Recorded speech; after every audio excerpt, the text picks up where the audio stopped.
Initially, I was furious when my cheating wife said she was going on a date with her affair partner. But then, my love life was good and full of happiness until it wasn't. I don't know if I was the one with a problem or love couldn't handle my happiness anymore. Have you ever felt like you were suffocating from what you were experiencing? If there is anyone who was once in my shoes, how did you deal with the ordeal? Did you leave everything as is, or you took a decision that you thought was only best for you? The decision that I took, I sometimes think that it was drastic, even though I do not regret it at all. I know that some people would think that what I did was not normal and it cannot be done by a normal person as it was gruesome. But both my wife and her affair partner deserved it. I wanted to break my ex-wife's heart and soul just as she did mine.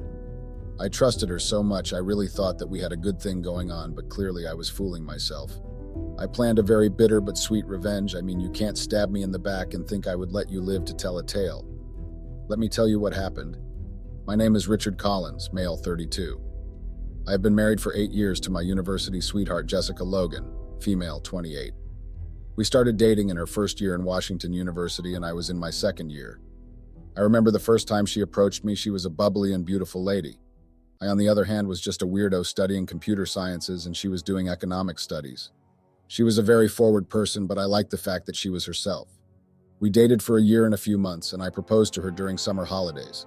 She was 19 years at that time and I was 22 years. Our relationship was full of life, love, and happiness. Jessica understood my weirdness, being a computer geek. We got married when she turned 20. Her parents didn't like me for her, but she knew what she wanted, so she chose me despite disapproval. I bought a house for us in 2016 on our first year anniversary because it was time we built our own family. From 2016, we have been trying to have a child with no luck. I don't want to lie, I'm really sad about that because we even went to different doctors and we were told that nothing was wrong. In 2022, Jessica started changing. She became a person I don't know. I remember when she lied to me about where she was going. She forgot that I am a computer person and I always know where she goes and who she is in contact with. She told me she was visiting her friend Cheryl, but she didn't know I already had information of where she was going. So went to the restaurant that she went to with her friend Cheryl. Because I trusted her with my life, I decided not to ask any questions. She was my wife, so I had to give her the benefit of the doubt. Time passed and her constant going out became something that I didn't want to tolerate anymore. It was sickening if you ask me. I tried talking to her, but the only thing she would do was to dismiss me and tell me that I would get sick if I kept on stressing and imagining things that were not even there. She even had the nerve to say that I was delusional. She was no longer doing her wifely duty. She would wake up, make herself a light breakfast, then prepare herself for her never-ending outings, and it was really exhausting. So I planned to bug her phone. I downloaded a tracking app that would track her phone's location, but I had to first try and get her phone and search for any conversations. I couldn't come to the conclusion of being cheated on, so I had to check their text conversations.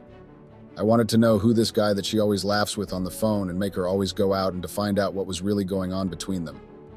I couldn't let insecurities ruin my plan because that day was the day of our anniversary, but she didn't remember. So when Jessica was in the bathroom, I got a chance to take her phone and searched for any tangible evidence that I would use to confront her. I found nothing, which meant she had either deleted all their conversations or they were communicating through phone calls only. Giving up without any evidence was not on the list, so I continued with my tracking plan. I was in a mix of anxious anticipation and hope that I would gather all the evidence I needed before jumping to conclusion. A moment later, Jessica came down, looking good and ready to go. She had told me that she was going to her friend's house because she had planned a small bachelorette for one of her friends and there'll be a few ladies. I just looked at her without saying anything because what she was wearing didn't look like she was going to a bachelorette party with her friends. I had to act like I didn't have any problem with that. I was anxious about the outcome of her plans, so I switched on the tracking app on my phone. I wanted to know if she was really going to her friend's house, of which indeed she was. She didn't stay long at her friend's house, which made me more suspicious of where she was going because there was no way the bachelorette would have lasted less than an hour. I continued monitoring her phone's location. My emotions got high as I was waiting for the confirmation of my suspicions. The tracking app showed me that she was going to a hotel not far from the venue that I had booked for our anniversary party, so it was where it would take place. My curiosity told me that she was meeting up with him. Why would she disrespect our day like that? On our anniversary day. I asked myself why Jessica would be so selfish and self-centered. It's not like I was not doing anything for her. I called my sister and told her that I would meet up with them at the venue a bit later. since she was the one helping me with the anniversary party planning. I drove to the same hotel Jessica had gone to and went to the hotel's restaurant and sat where there was a clear view to see everything. So I ordered a drink to pass time, and 30 minutes later, I heard this guy, or must I say a girl, talking to the reception lady. He or she looked like those lesbians that are well off and clean. He introduced himself or herself as Chris Marvin and was there for his girlfriend, Jessica Logan. The lady made a call before directing the guy to Jessica's room. I wasn't sure if he was talking about my Jessica, but there was only one Jessica Logan in the hotel. I thought my mind was playing tricks on me. My wife would never be friends or book a room with the lesbian, or let me say another woman. I told myself that maybe they were just friends because Jessica couldn't be living a double life. She respected herself, or that's what I thought, and she respected our marriage. Even though my heart couldn't stop beating, it was like it was going to come out of my chest. I was a nervous wreck. Curiosity got the better of me. I had come up with a plan. I ordered a few beers. I was not going to do this sober, so I had to be at least tipsy. I didn't know if I would handle the truth when I uncover it, or maybe I should have just let things be. If you were in my situation, what would you do? I prayed to find nothing that would jeopardize our relationship and ruin the night that was supposed to be our anniversary night. I decided to do my own investigation, so I left the hotel's restaurant and went back home. I told my sister that the party was canceled and she should tell the guests whatever excuse she would tell them. My sister was angry at me, but she wasn't angry, hurt, and confused as I was. I tried asking and answering myself about what I heard in that hotel. I kept telling myself that not my Jessica. She can't be involved with another woman. I didn't want to believe what I had heard. She came back the following day. She was too happy for my liking, but I didn't ask her that. I asked how the bachelorette party was, and obviously she lied and said it was good. I then reminded her that it was our anniversary day the previous day, and the only thing she did was asking me if it was really our anniversary, and acted like she was feeling bad for leaving me to sleep alone in our bed while she slept at a hotel with whoever that lesbian was to her. She apologized, but I knew that it wasn't genuine, so I just gave her a nod and continued with what I was doing. Later on, she prepared for another outing. She was unruly and uncontrollable. Initially, I was furious when my cheating wife, Jessica, told me that she was going on a date with her friends while I knew that she was going with her affair partner. The betrayal cut deep, as I had suspected something was going on for a while, but never imagined she would actually go through with seeing someone else. My mind was filled with anger, sadness, and confusion as I tried to make sense of the situation. One day I sat her down and asked if she was still happy with our marriage and told her that she better tell me the truth.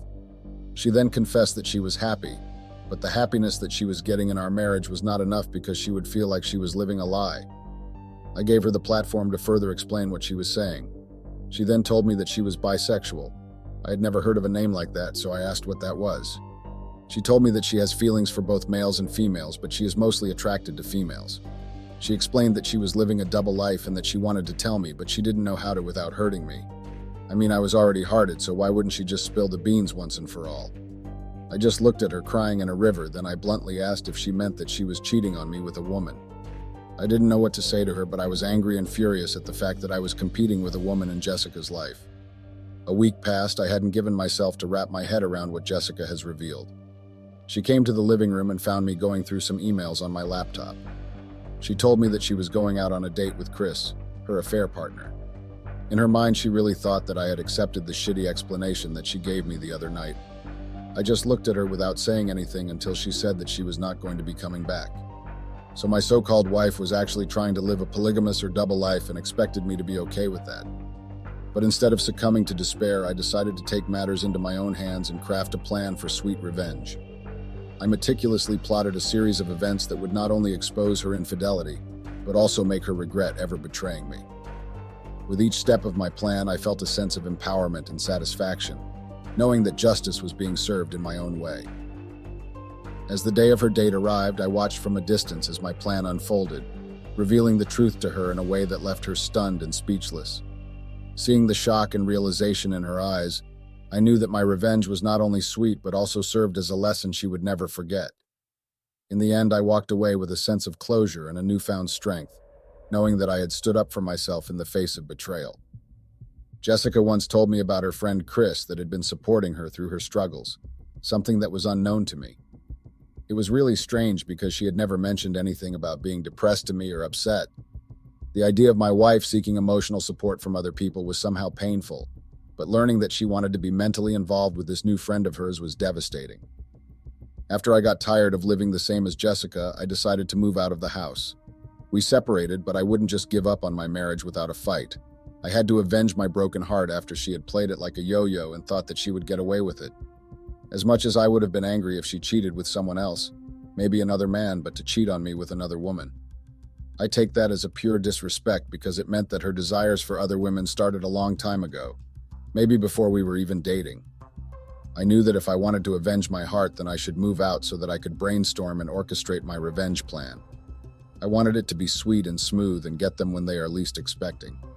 Yes, I said them because it wouldn't be fair to avenge my wife only while there was another party involved. I knew for a fact that Jessica's affair knew that she was married, but he or she continued getting into a relationship with a married woman. The nerve.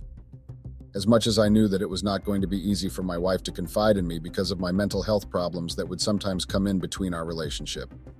My problem in the relationship had been chronic and mild problems that, while consistent, were never anything that couldn't change with improvement in my health or effort. But as far as I knew, that had never been a case of infidelity in our relationship. I was sitting in the dimly lit living room staring blankly at the wall as I processed the news my wife had dropped on me. My hands were shaking with a mixture of anger and fear as I tried to wrap my head around what she once said. A couple of days later, she called me. Yes, she would always report whenever she was going, but I didn't care. She told me that I'm going on a date with her lesbian affair partner, she had said casually, as if she was just informing me of her plans for the night. The woman she had been having an affair with, the woman who had invaded our marriage and destroyed our trust. I felt a surge of fury rising within me, a primal rage that threatened to consume me whole. How dare she have the audacity to flaunt her infidelity in my face like this? How could she be so heartless, so cruel? She even sent her coordinates, which was something I really didn't care about. But as the initial shock wore off, a chilling realization crept in. This was no ordinary date. This was something far more sinister, far more twisted than a simple dinner or movie outing. I could feel a cold sweat breaking out on my skin as my mind raced with horrific possibilities. What if this was some kind of ritual, some dark pact between them that would seal their unholy union? What if this date was meant to solidify their connection in ways that were beyond my comprehension? I stood up abruptly, the room spinning around me as I tried to make sense of the nightmare unfolding before me. My wife watched me with a knowing smile, her eyes gleaming with a malevolent light that sent shivers down my spine. In a daze, I stumbled out of the house and into the cold night air, my thoughts a jumble of terror and despair. I knew I had to stop them, to prevent whatever dark forces they were about to unleash upon the world. As I drove towards the location she had mentioned, a sense of dread settled in the pit of my stomach. The streets were empty and silent. The only sound was the eerie whisper of the wind as it rustled through the branches of the trees. I arrived at the abandoned mansion, the crumbling facade looming ominously in the moonlight. The air was thick with foreboding as I made my way inside, my heart pounding in my chest. I found them in the center of the grand ballroom, illuminated by the flickering light of a single candle. My wife was dressed in a flowing black gown, her hair cascading down her shoulders like a curtain of darkness. The man stood beside her, his eyes glinting with a hunger that sent a shiver down my spine. As they turned to face me, I saw something in their expressions that made my blood run cold. It was a look of triumph, of malevolence that filled me with a terror so profound that I could barely move. And then, in a voice that was not entirely human, my wife spoke. "Welcome, my love," she hissed. "Welcome to the beginning of the end." I watched in horror as they began to chant in a language that was foreign to my ears, a guttural sound that resonated with a power that was as ancient as it was fearsome. The candle flame flickered and danced as their words filled the air, weaving a web of darkness that threatened to ensnare me. And as I stood there, paralyzed with fear and disbelief, I knew that I was witnessing something beyond my comprehension. I was witnessing a union of evil, a pact forged in the fires of betrayal and deceit. At that moment, I realized that my wife's infidelity was not just a betrayal of our marriage, but a betrayal of everything good and pure in this world. And as the shadows closed in around me, I knew that I was facing a horror that was beyond my wildest nightmares. I closed my eyes and took a deep breath, steeling myself for whatever lay ahead.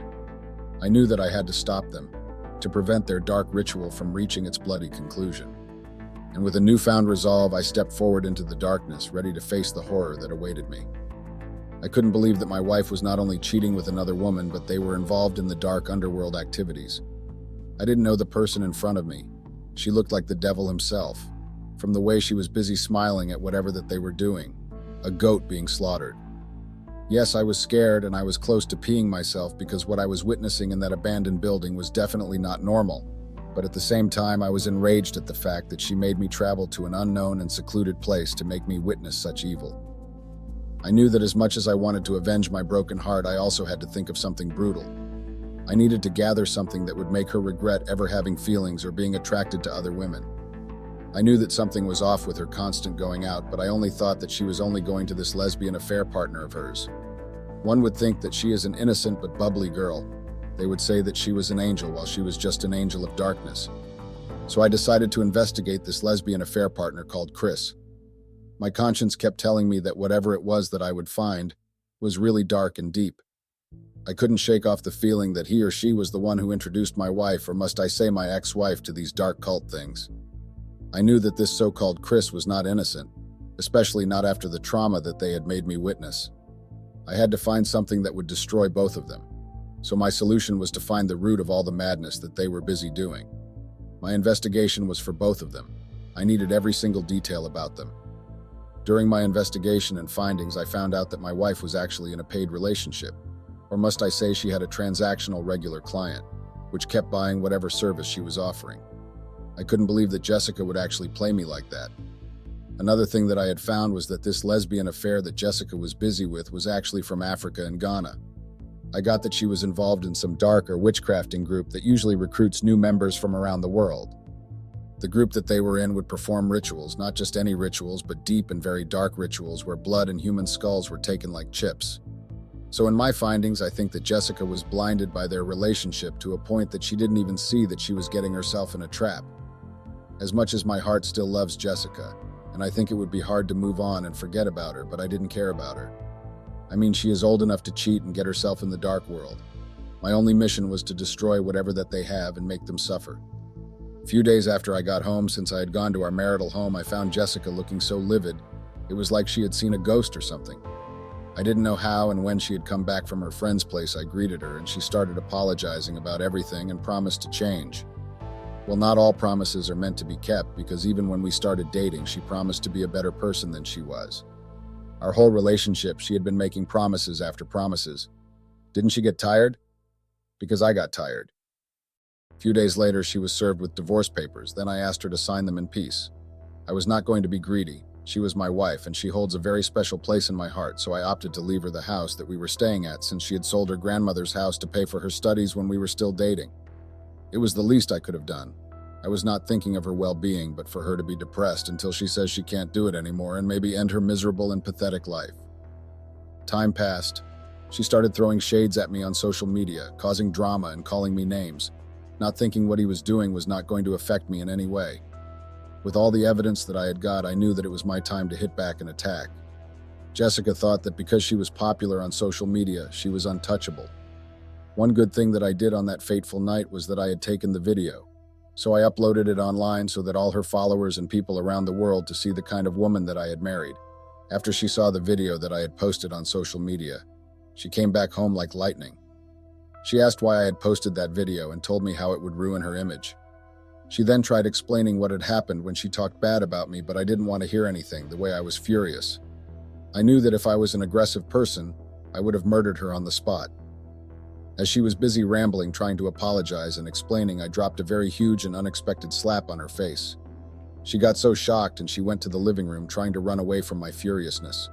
But when she got there, the first eyes she saw that would haunt her forever were my mom's and my mother-in-law's, Jessica's mother, eyes. They were looking at her like she was the most disgusting thing. I left them there and went to deal with another case that I had been delaying. I went to the lesbian's flat that she was renting, which was like 45 minutes from my house. I used my computer skills to get into her or his flat. I saw that she was out of it, probably tired from being a night hawker.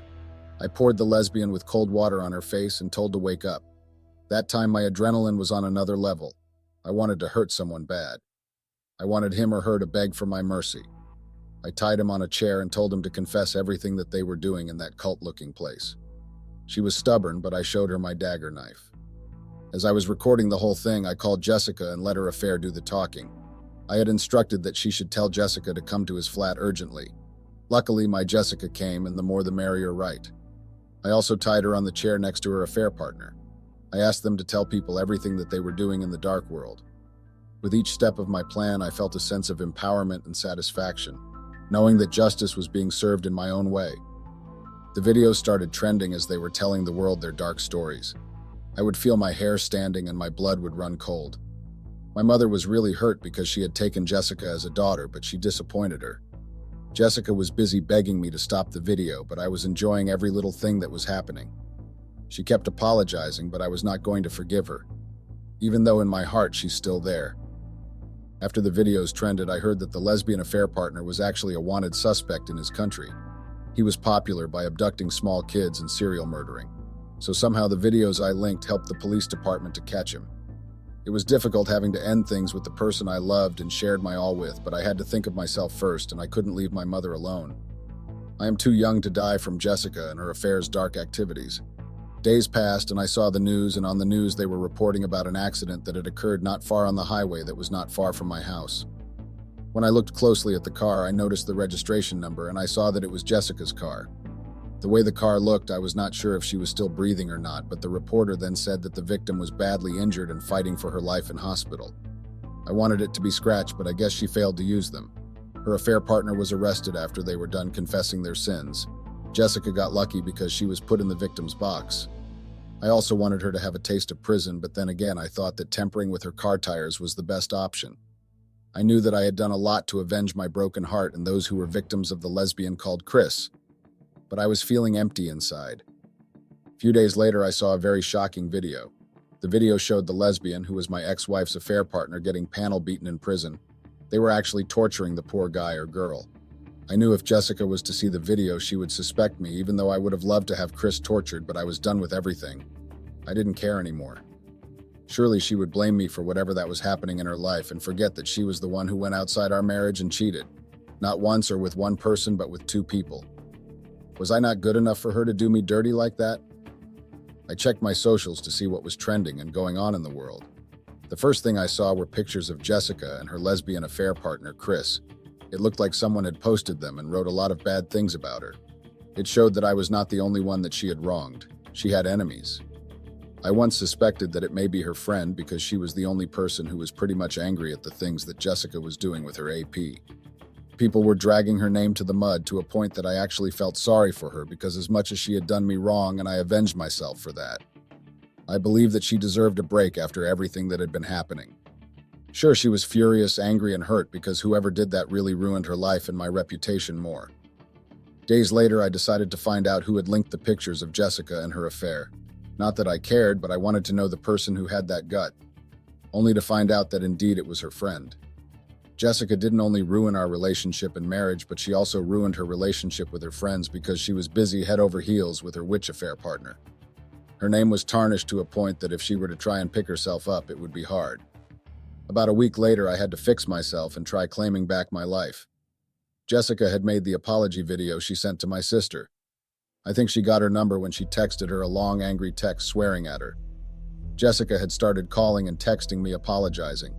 She was desperate to get a father figure and attention and controlled by desires, which was why she resorted to getting into relationships with the lesbian affair partner most of the time, because her own father never had time for her, but he had time for her other siblings.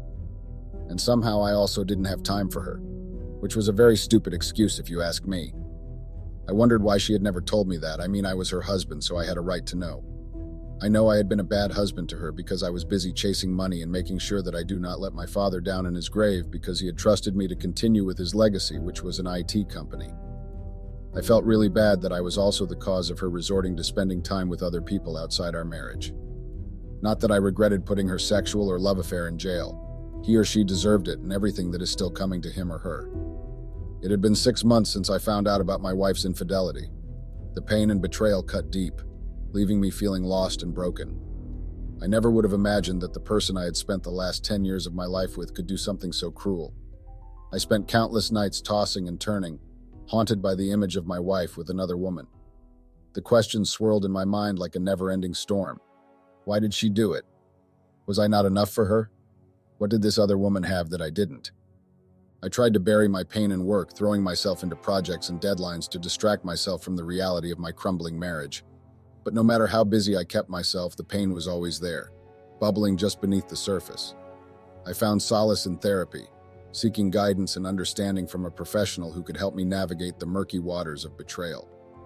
Through tear-filled sessions, I slowly began to unravel the tangled mess of emotions that had consumed me. I learned to confront my anger and sadness head-on, allowing myself to feel the pain instead of repressing it. As the months passed, I started to see glimpses of healing. The sharp edges of my pain began to soften, replaced by a sense of acceptance and understanding. I realized that my wife's infidelity was not a reflection of my worth, but rather a reflection of her own struggles and insecurities. I made the decision to forgive her, not for her sake, but for mine. Holding on to anger and resentment would only poison my own heart, preventing me from moving forward and finding peace. Moving on was a slow and arduous process. I had to rediscover who I was outside of my marriage, reconnecting with old hobbies and passions that had long been buried beneath the weight of my pain. I leaned on friends and family for support, finding comfort in their unwavering love and understanding. But through it all, I never lost sight of the most important lesson I had learned: that healing is a process, not a destination. It takes time and patience, self-reflection and self-compassion. And while the scars of my past may always remain, they serve as a reminder of the strength and resilience that lies within me. As I sit here now, reflecting on the journey I have traveled, I am filled with a sense of peace and gratitude. I am grateful for the pain that forced me to confront my deepest fears and insecurities. I am grateful for the love and support that buoyed me in my darkest moments. And above all, I am grateful for the opportunity to start anew, to rebuild my life on a foundation of self-love and acceptance. So here I stand, a survivor of betrayal and heartbreak, a testament to the resilience of the human spirit. And as I look towards the future with hopeful eyes, I am reminded that the best is yet to come. But the leopard doesn't change its spots, so if I were to take her back, how sure would I know that she won't repeat what she had done, and how would I ever forget the betrayal she once did? I don't know if I had made a good decision for what I did. Do you guys think I handled everything well, or I should have done better? Please advise me.